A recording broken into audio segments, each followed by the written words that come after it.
məşğələmiz ətraf aləmlə tanışlıq və nitqin inkişafıdır. Mövzumuz isə tərəvəzlərdir. Gördüyünüz kimi mövzumuz tərəvəzlərdir. Biz bugün sizinlə tərəvəzlər haqqında danışacağıq. Tərəvəzlərin bizə necə təsir etdiyini danışacağıq. Tərəvəzlərlə qidalanmaq, uşaqlar, bizlər üçün çox faydalıdır.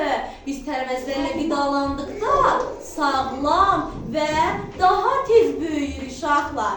Gəlin, biz bugün sizinlə bir neçə tərəvəzlərlə tanışılaq. Video çarxımız var. Gördüyünüz şəkillərdə tərəvəzlərimiz var və burada canlı bizim tərəvəzlərimiz var. Gəlin birinci video çarxımızı izləyək. Karton, karton, karton. Soğan.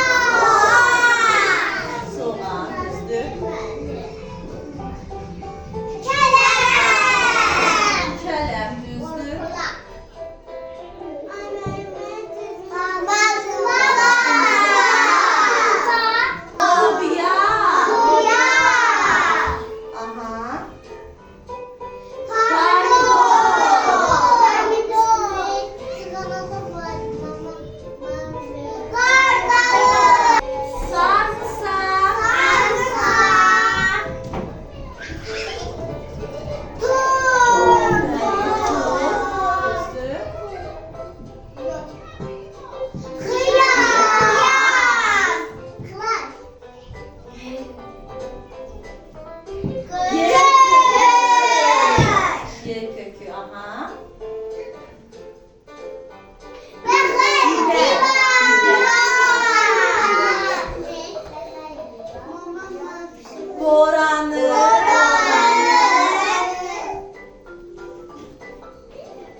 Biz video çarxımızı izlədik, artıq tərəvəzləri tanıyırıq.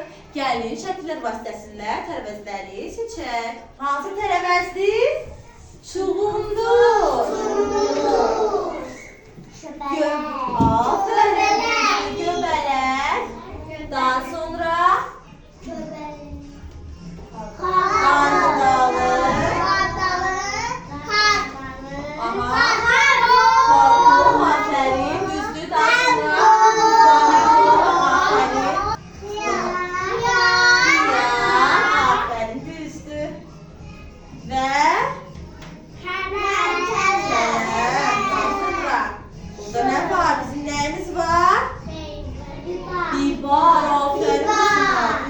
Daha sonra kökü. Nədir bizdə? Soğan. Aferin. Daha sonra karton. Aferin. Pomidor. Düzdür, pomidor. Aferin. Daha sonra burada bizim şəkildə də tərəvəzlərimiz var. Qovun.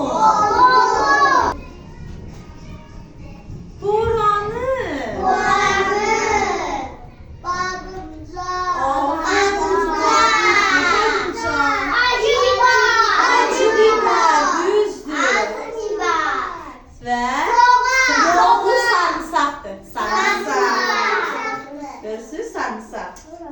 Aha, uşaqlar. Adam gözünü ağrıdı. Yox, o soğandı göz ağrıdan. Biz bugün sizinlə nə öyrəndik? Tərəvəz. Aferin sizə, düzdür. Tərəvəzləri öyrəndik və tərəvəzlərin bizlərin sağlamlığına necə faydalı olduğunu hər birimiz artıq bilirik. Düzdür uşaqlar? Bəli, tərəvəzlərin hər birində bir vitamin var uşaqlar. Bunlar bizim sağlam böyüməyimiz üçün, bizlər üçün lazımdır. Nədir bu? Nədir bu? Nəyə oxşur formasından? Aferin Fatih, alqışlayaq uşaqlar. Hə, İnci. Bax, gör bu nədir? Tut əlində, al. Tut. Nədir? Aferin İnci. Alqışlayın uşaqlar. Hə Ömər, bax.